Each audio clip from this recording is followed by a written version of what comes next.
বলছে আমার হাত দুটো কাটা হলো কেন? ব্রাহ্মণ, তোমার হাত দুটো কাটা হলো কেন জানো? কেন?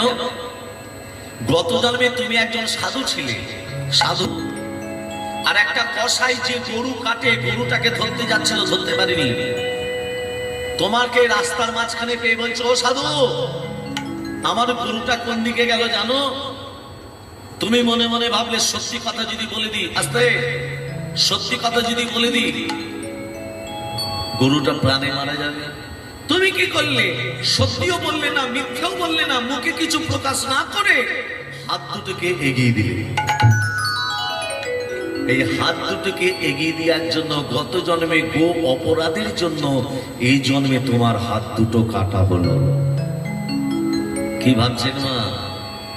তাহলে যতদিন বেঁচে আছেন ভালো কর্ম করতে হবে। যত ভালো কর্ম করবে তত ভালো ফল পাবে।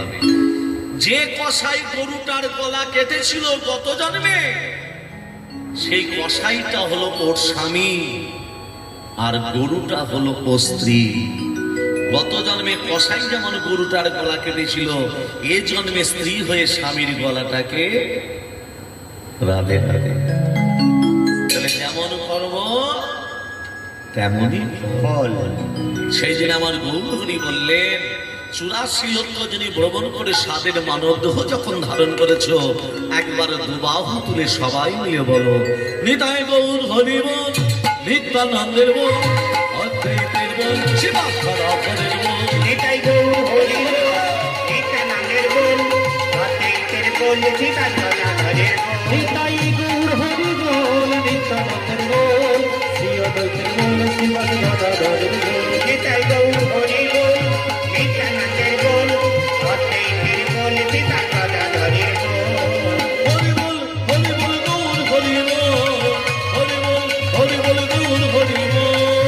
হরি বল, হরি বল, গৌর হরি বল, হরি বল, হরি বল, গৌর হরি বল। হরি বল, হরি বল, গৌর হরি বল, হরি বল, হরি বল, গৌর হরি বল। হরি বল, হরি বল, গৌর হরি বল, হরি বল, হরি বল, গৌর হরি বল। হরি বল, নিত্যানন্দের বল, শ্রী অদ্বৈতের বল, শিবাক্ষরের বল। নিতাই গৌর হরি বল, নিত্যানন্দের বল, অদ্বৈতের বল, শিবাক্ষরের বল। নিতাই গৌর হরি বল, নিত্যানন্দের বল, শ্রী অদ্বৈতের বল, শিবাক্ষরের বল। প্রেম সে কহিয়ে রাধা রানী কি জয়। তাহলে ভক্তমন্ডলী, ভক্তিমতী মা, আমার মহাপ্রভু একটা কথা